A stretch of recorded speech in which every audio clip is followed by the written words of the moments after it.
சாயிராம். ஸ்ரீ சாயியை பணிக. அனைவருக்கும் சாந்தி நிலவட்டும். நல்லதே செய்வோம், நல்லதே நடக்கும். சாய்ராம். இன்னைக்கு சாய் சச்சரிதம் அத்தியாயம் 48. அடியவர்களின் அல்லலை அகற்றுதல். ஷேவடே, சபட்நேகர் ஆகியோரின் கதைகள். இவ்வத்தியாய தொடக்கத்தில் சாய்பாபா குருவா சத்குருவா என்று யாரோ ஒருவர் ஹேமத் பந்தை கேட்டார். அக்கேள்விக்கு விடையளிக்கும் முகமாக ஹேமத் பந்த் சத்குருவின் லட்சணங்களையும் அடையாளங்களையும் பின்வருமாறு குறிப்பிடுகிறார். சத்குருவின் லட்சணங்கள்: வேதம், வேதாந்தம் அல்லது சாஸ்திரங்கள் ஆரையும் நமக்கு கற்பிப்பவர் அல்லது மூச்சை கட்டுப்படுத்துபவர் அன்றி தமது உடம்பில் முத்திரை சின்னங்களை பொறித்து கொண்டிருப்பவர் அல்லது பிரம்மத்தை பற்றி இனிமையாக உபதேசம் செய்பவர். தமது சீடர்களுக்கு சில மந்திரங்களை உபதேசித்து அதை குறிப்பிட்ட முறை ஜெபிக்கச் சொல்லி குறிப்பிட்ட நிச்சயமான காலத்தில் அதனால் ஏற்படும் பலனை காட்ட இயலாதவர். முடிவான தத்துவங்களை தனது வார்த்தை ஞானத்தால் அழகாக விளக்கினாலும் தனக்கு எவ்வித சொந்த அனுபவமோ ஆன்ம உணர்வோ இல்லாதவர். எவரோ அவரே இவரெல்லாம். சத்குரு அல்ல. தனது உபன்யாசத்தால் இகபர இன்பங்களின் மீது வெறுப்பு தோன்றச் செய்து ஆன்ம உணர்வில் ஒரு சுவையை அளிப்பவரும், ஆன்ம உணர்வை பற்றிய ஏட்டுக்கல்வி, நடைமுறை ஞானம் இவை இரண்டிலும் தேர்ச்சி பெற்றவரும் சத்குரு என்று அழைக்கப்படுவதற்கு தகுதி உடையவர் ஆகிறார். ஆன்ம உணர்வில் குறைபாடுடைய ஒருவர் அஃதை எங்கனம் பிறருக்கு அளிக்க இயலும்? சத்குரு என்பார் கனவிலும் கூட தமது அடியார்களிடமிருந்து எவ்வித சேவையையோ லாபத்தையோ எதிர்பார்ப்பதில்லை. மாறாக அவர்களுக்கு சேவை செய்ய விரும்புகிறார். தாம் உயர்ந்தவர், தமது அடியார் தாழ்ந்தவர் என்றும் அவர் எண்ணுவதில்லை. அவரை தமது புதல்வன் என்று கருதுவதோடு மட்டுமல்லாது தமக்கு சமமானவன் அல்லது பிரம்மத்துக்கு சமமானவன் என்று கருதுகிறார். சத்குருவின் முக்கியமான பண்பு அவர் அமைதியின் உறைவிடம் என்பதே. அவர் அமைதியற்றோ மன உளைவுடனோ இருந்ததே இல்லை. கற்றோன் என்ற கர்வம் அவருக்கு கிடையாது. ஏழை பணக்காரன், உயர்ந்தவன் தாழ்ந்தவன் யாவரும் அவருக்கு ஒன்றே. முந்தைய பிறப்புகளில் செய்த நற்கருமங்களின் குவியலின் விளைவால் சாய்பாபாவை போன்ற சத்குருவை சந்தித்து தாம் அவரால் ஆசீர்வதிக்கப்படும் நல்ல அதிர்ஷ்டத்தை பெற்றதாக ஹேமத் பந்த் நினைக்கிறார். தம்முடைய இளமையான காலத்தில் கூட பாபா எதையும் சேகரிக்கவில்லை. அவருக்கு குடும்பம் ஏதுமில்லை, நண்பர் யாரும் இல்லை, வீடு ஏதுமில்லை, எவ்வித ஆதாரமும் இல்லை. 18ஆம் வயதிலிருந்தே அவரின் மனக்கட்டுப்பாடு முழுமையானதும் அசாதாரணமானதும் இருந்தது. இப்போது அவர் தனியான இடத்தில் பயமற்று வாழ்ந்தார். எப்போதும் அவர் ஆன்ம உணர்விலே மூழ்கியிருந்தார். தமது அடியவர்களின் தூய அன்பை கண்டு அவர்களின் விருப்பப்படியே அவர் எப்போதும் நடந்தார். எனவே ஒரு வகையில் அவர்பால் அவர் சார்ந்தவரானார். பூத உடலில் வாழ்ந்தபோது தமது அடியவர்களுக்கு என்னென்ன அனுபவங்களை அளித்து வந்தாரோ அதே அனுபவங்களை அவரை நேசிப்பவர்களுக்கு மகா சமாதியான பின்பும் இன்றும் அளித்து வருகிறார். பக்தி, நம்பிக்கை என்ற அகவிளக்கை அவர்கள் தூய்மைப்படுத்தி அன்பெனும் திரியை ஏற்ற வேண்டும். அது செய்யப்படும் போது ஞானம் எனும் ஜோதி சுடர்விட்டு அதிகமாக பிரகாசிக்கும். அன்பில்லாத வெறும் ஞானம் வறண்டது. எவரும் அத்தகைய ஞானத்தை விரும்புவதில்லை. அன்பின்றி திருப்தி ஏற்படுவதில்லை. எனவே நாம் தடையற்ற எல்லையற்ற அன்பு உடையவர்களாக வேண்டும். அன்பை எங்கனம் நாம் புகழ்வது? அதன் முன் எதுவும் முக்கியமற்று விடுகிறது. அதன் அன்பின்றி நமது கல்வி, கேள்வி, படிப்பு யாவும் பயனற்று விடுகிறது. அன்பு உதயமாகும்போது பக்தி, பற்றின்மை, அமைதி, விடுதலை இவை யாவும் அவைகளின் அனைத்து செல்வ களஞ்சியங்களுடன் வருகின்றன. அன்பை அதை உடைய ஊக்கத்துடன் விரும்பினாலன்றி எதை கொடுத்தும் பெற இயலாது. எனவே எங்கே உண்மையான ஆர்வமும் ஏக்கமும் இருக்கின்றதோ கடவுள் தம்மை தாமே அவ்விடத்தில் பிரதிஷ்டை செய்து கொள்கிறார். அது அன்பை உள்ளடக்கி விடுதலைக்கு ஒரு வழியாக்குகிறது.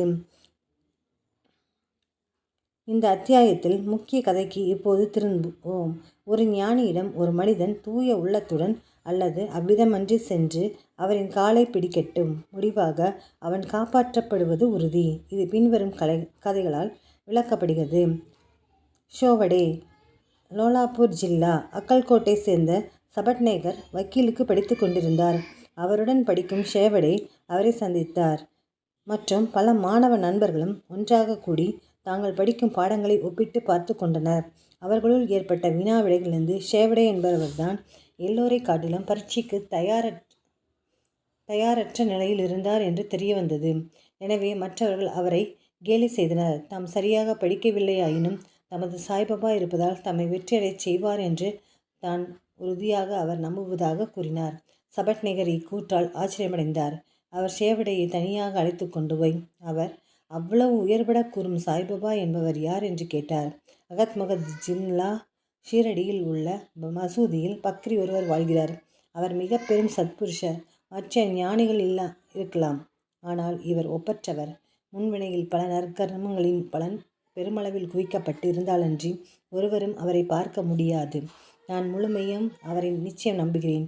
அவர் சொல்வது பொய்யாவதில்லை. அடுத்த ஆண்டு நான் தேறிவிடுவேன் என்று அவர் எனக்கு கூறியிருக்கிறார். கடைசி வருட பட்சியம் அவர் தம் கருணையால் நான் தேறிவிடுவேன் என கூறினார். சபட்நேகர் அவர் நம்பிக்கையை கண்டு சிரித்து அவரையும் சாய்பாபாவையும் கேலி செய்தார். சபட்நேகர் தமது பரீட்சையில் தேறி அக்கல்கோட்டில் குடியேறி அங்கு வக்கீலாக தொழில் நடத்தினார். இதற்கு 10 ஆண்டுகளுக்கு பிறகு, அதாவது 1913 தொண்டையில் வந்த வியாதி காரணமாக அவரது ஒரே மகனை இழக்க நேரிட்டது. அது அவர் உள்ளத்தை பிளந்தது.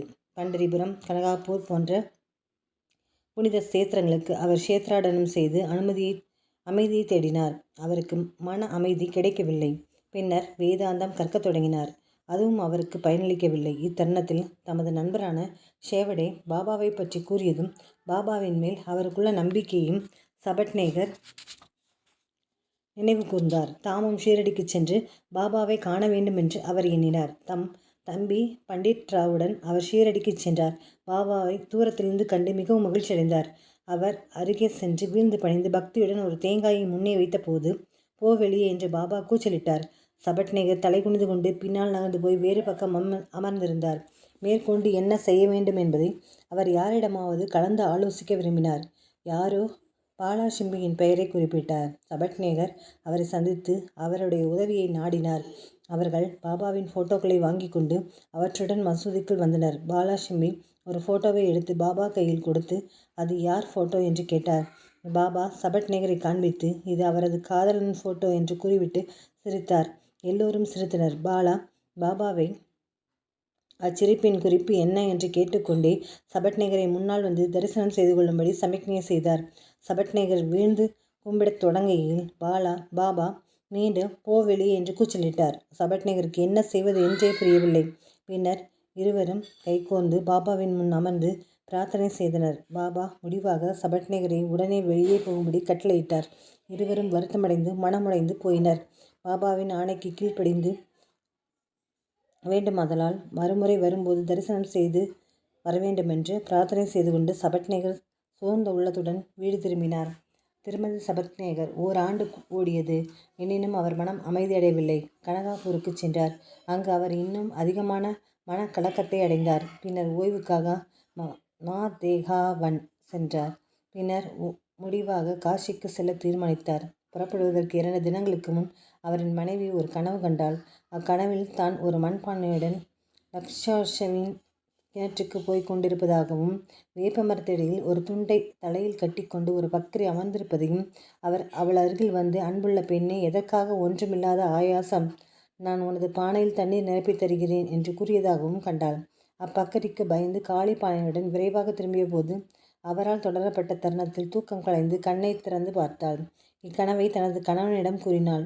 இது ஒரு புனிதமான நேரம் என்று அவர்கள் நினைத்து ஷீரடிக்கு புறப்பட்டனர். அவர்கள் மசூதி அடைந்த போது பாபா அங்கில்லை.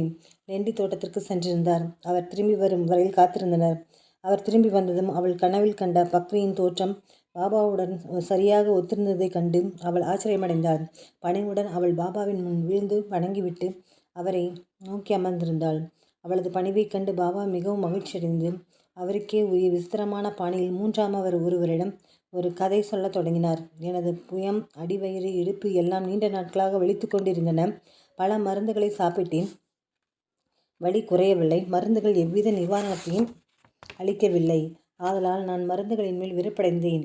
ஆனால் இப்போது திடீரென்று எல்லா வலிகளும் நீங்கிவிட்டது என்று கண்டு ஆச்சரியமடைகிறேன் என்றார். எவ்வித பெயரும் சொல்லப்படவில்லை. ஆயினும் உண்மையில் திருமதி சபட்நேகரின் கதையே ஆகும். பாபா விவரித்தபடியே அவளது வலி உடனே நீங்கிவிட்டது. அவள் மகிழ்ச்சி அடைந்தாள். பின் சபட்நேகர் தரிசனம் செய்து கொள்ள முன்னால் சென்றாள்.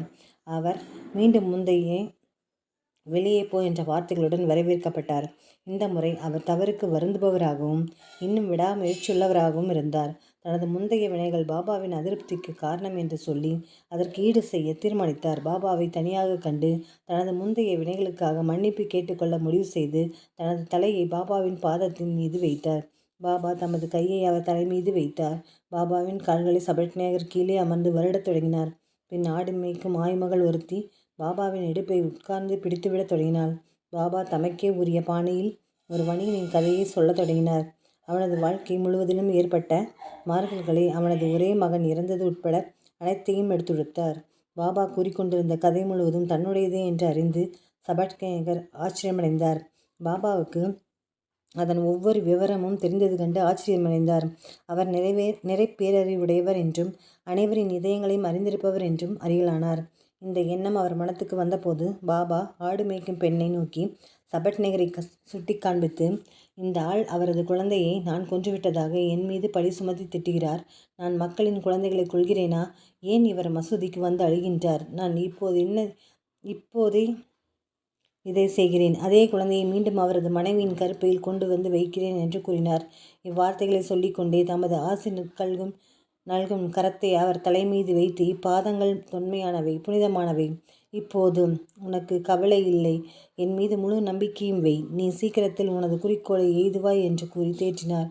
சபட்நேகர் மிகவும் உணர்ச்சி வசப்பட்டு பாபாவின் பாதங்களை தன் கண்ணீரால் கழுவிவிட்டு தனது இருப்பிடத்தை அடைந்தார். பின்னர் அவர் பூஜை, நெய்வேத்தியம் இவைகளை தயார் செய்து கொண்டு மனைவியுடன் மசூதிக்கு வந்தார். தினந்தோறும் இவர் இவைகளை பாபாவுக்கு சமர்ப்பித்து அவரிடமிருந்து பிரசாதம் பெற்று கொண்டிருந்தார். மசூதிக்குள் கூட்டமாக இருந்தது. சபட்நேகர் அங்கு சென்று மீண்டும் மீண்டும் வணங்கி கொண்டிருந்தார். தலையோடு தலைகள் மோதிக்கொள்வதைக் கண்ட பாபா சபட்நேகரை நோக்கி, ஓ, நீ ஏன் அடிக்கடி வணங்கி கொண்டிருக்கிறாய் என்று கேட்டார். பணிவுடனும் அன்புடனும் செய்யும் ஒரு நமஸ்காரமே போதும் என்றார். அன்றிரவு முன்னரே விவரிக்கப்பட்ட சாவடி ஊர்வலத்தை சபட்நேகர் கண்டு அளித்தார். ஊர்வலத்தின் போது பாபா பாண்டுரங்கன் மாதிரியே காட்சியளித்தார். மறுநாள் விடைபெறும்போது தட்சணையாக 1 ரூபாய் கொடுக்க வேண்டுமென்றும், பாபா மீண்டும் கேட்டால் இல்லை என்றும் சொல்லாமல் பிரயாணம் செய்வதற்கு போதுமான பணத்தை ஒதுக்கி வைத்து கொண்டு மேலும் 1 ரூபாய் கொடுக்க வேண்டுமென்று நினைத்தார். மசூதிக்கு அவர் சென்று 1 ரூபாய் அளித்தபோது அவருடைய எண்ணப்படியே பாபா மேலும் 1 ரூபாய் கேட்டார். அது கொடுக்கப்பட்ட போது பாபா இதை கூறி ஆசீர்வதித்தார். இத்தேங்காயை எடுத்து உனது மனைவியின் சேலை முந்தானையில் போட்டுவிட்டு எவ்வித கவலையும் படாமல் சௌரியமாக போய் வா என்றார். அவரும் அங்கனமே செய்தார். 1 வருடத்திற்குள் அவருக்கு ஒரு மகன் பிறந்தான். 8 மாத குழந்தையுடன் அவ்விருவரும் ஷீரடிக்கு வந்தனர். அதை பாபாவின் காலடியில் வைத்து, ஓ சாய்நாத், தங்கள் உதவிக்கு என்ன கைமாறு செய்வது என்று நாங்கள் அறியாமல் இருக்கிறோம். எனவே தங்கள் முன் வீழ்ந்து பணிகின்றோம். எளிய ஆதரவற்ற எங்களை ஆசீர்வதிக்க வேண்டுகின்றோம். இனி தங்களின் புனித பாதங்களே எங்களது ஒரே அடைக்கலமாக இருக்கட்டும். பற்பல எண்ணங்கள் கனவிலும் நனவிலும் எங்களை தொல்லைப்படுத்துகின்றன. எங்கள் மனதை அவைகளிலிருந்து எல்லாம் தங்கள் வழிபாட்டுக்கு திருப்பி எங்களை ஆசீர்வதிக்க வேண்டுகிறோம் என பிரார்த்தித்தனர். புத்திரனுக்கு முரளிதர் என்று பெயரிடப்பட்டது. பின்னர் பாஸ்கர், தினகர் என்ற இருவரும் பிறந்தனர். இங்கனமாக சபட்நேகர் தம்பதிகள் பாபாவின் மொழிகள் பொய்ப்பதில்லை என்றும் நிறைவேறாமல் போவதில்லை என்றும் முற்றிலும் உண்மையாக திகழ்கின்றன என்றும் உணர்ந்தன. ஸ்ரீ சாயியை பணிக. அனைவருக்கும் சாந்தி நிலவட்டும். நல்லதே செய்வோம், நல்லதே நடக்கும். ஜெய் சாய்ராம். சாயப்பாவின் திருவடிகளே சரணம்.